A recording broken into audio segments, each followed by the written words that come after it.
I'm Steve Atkinson. I'm a 28-year cancer survivor, and at the age of 13, I was diagnosed with Ewing sarcoma, a rare type of bone marrow cancer.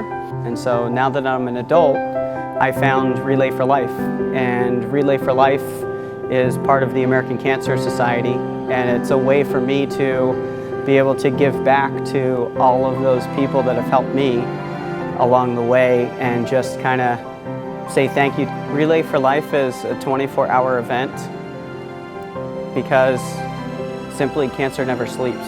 So for 24 hours, there's a team member from your team walking the track in honor of fighting back against cancer.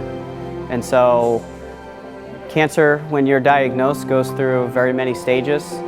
And so for the 24 hours and when you're here, there's a lot of different stages and emotional stages that you go through. So there's a roller coaster of emotions.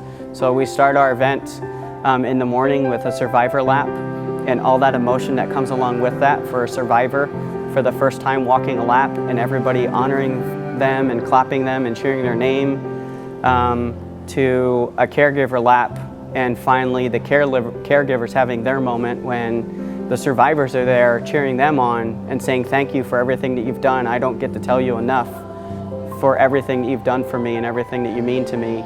And so we honor those people during the event.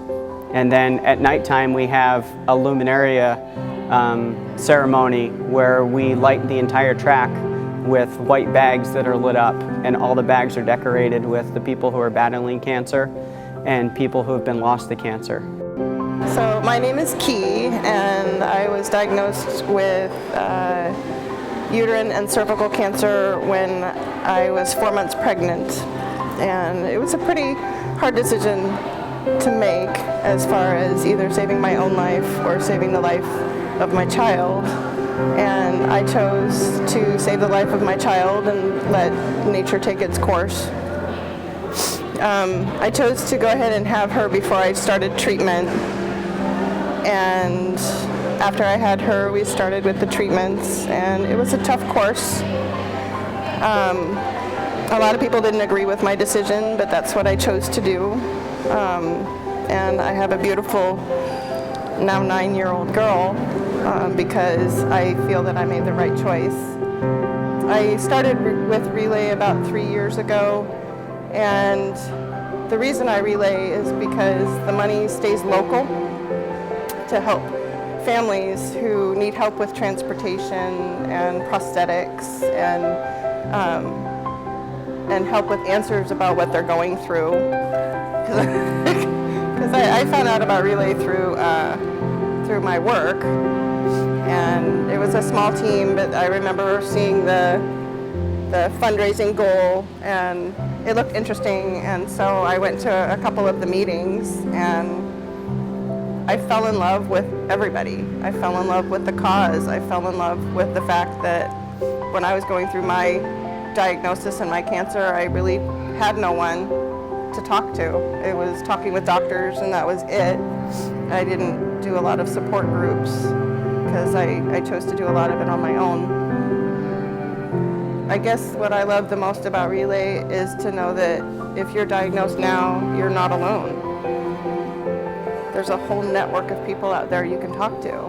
You just call a 1-800 number and you can talk to someone who knows what you're going through right now.